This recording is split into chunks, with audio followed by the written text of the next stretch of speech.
6 out. Sorry guys, I just knocked you in the head ever so slightly. So, now, there you go, she's stuck on a bit. I'm going to grab a pry bar.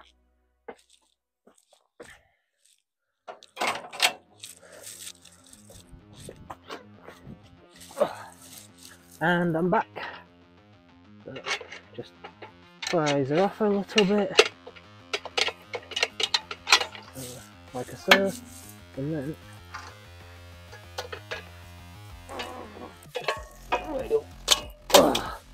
And I failed that miserably, didn't I? Catching that clutch plate, but it's all good because we've got a new one. Then you need to test the movement of the dual mass, which that seems okay. So yeah, right guys, I'll cut back out now. Cut back in when I've got the new clutch plate ready to install. So we'll see you in a minute. So folks, I am back, and now we have our clutch plate and pressure plate with the alignment tool set up to go on. And there's 1, 2, 3. Because you've got some slight pegs on the flywheel for lining the making sure the pressure plate's in the right position to line up with the bolt holes. That is the first bolt in. Well, just wound in by hand to start with to ensure that it's caught sufficiently. 3.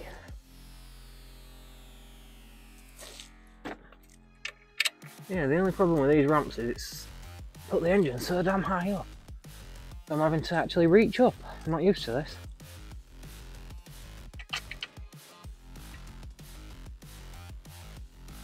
So that is all 6 started.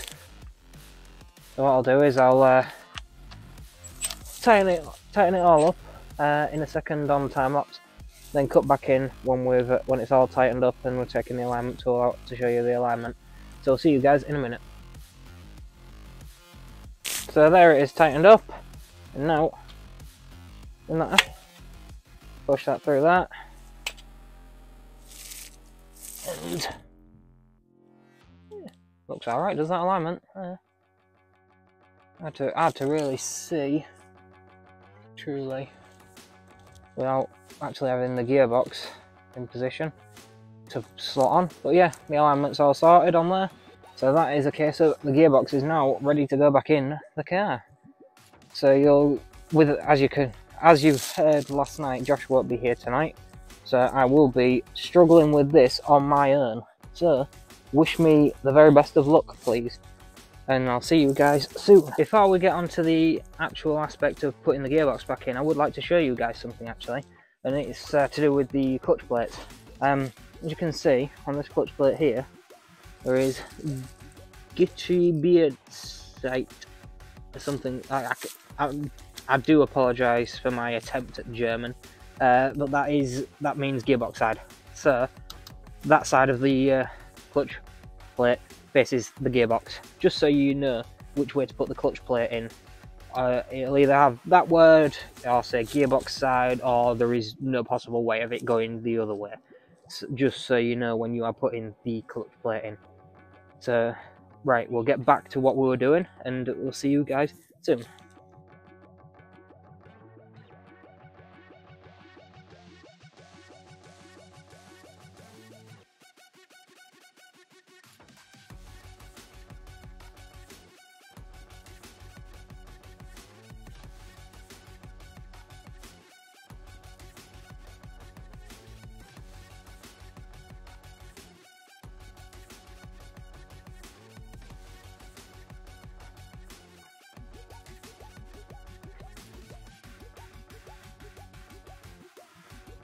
And as you can see, it's in.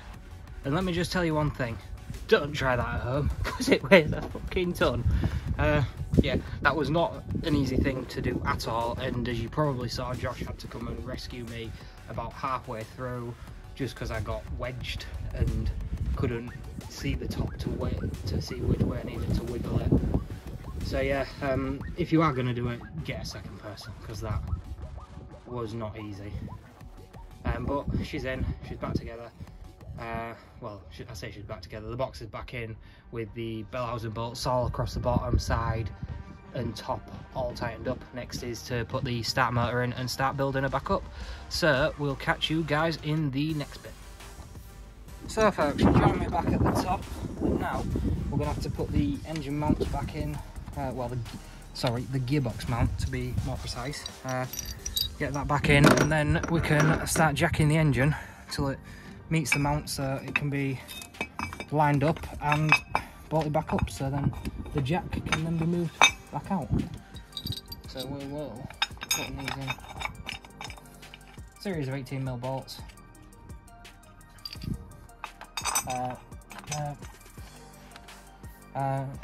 into there. So what I'll do is now you know what we're doing.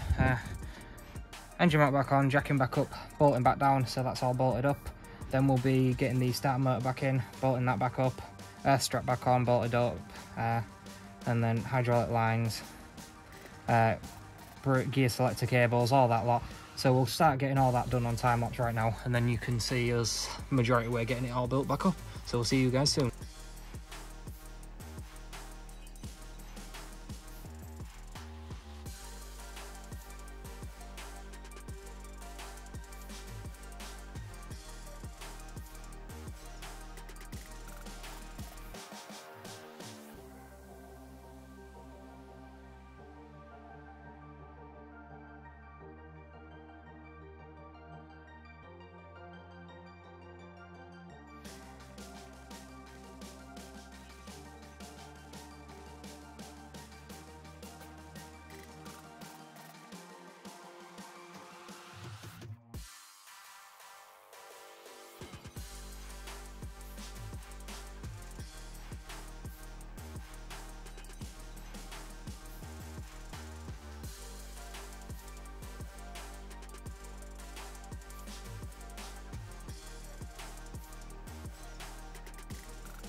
So guys, you're joining me on day 4, probably hour number 4.5 at this point. I'm having to do a bit of a voiceover because the mic dropped out and there was no audio on this clip, so yeah, I'm having to do the voiceover after the fact. So we're at the point where we need to be dressing, like filling the gearbox with gear oil, making sure all the drive shaft bolts are tight, and then just basically fill it and carrying on building it back up, putting the arch liner back in, getting it all back together. So yeah, we'll cut back out and start doing that.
Right guys, that's another one done.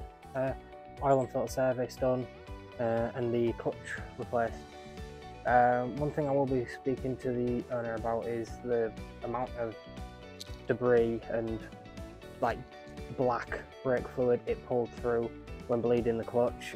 There is every likelihood it's affected the master cylinder, so there could be something along the lines of a master cylinder issue in the future. That's something I'm going to speak to the owner about, let him know about that, see what he wants to do. But other than that, it drives as it should. Clutch is all working as it needs to. Oil and filter service done, all levels topped up and everything, so everything's as it needs to be. So that's another one knocked off the list. Big job, heavy job, achy shoulders, achy back now, but one of them. It's done, and with another person back on the road, car back to them, they'll be able to carry on driving now, because it was undrivable before.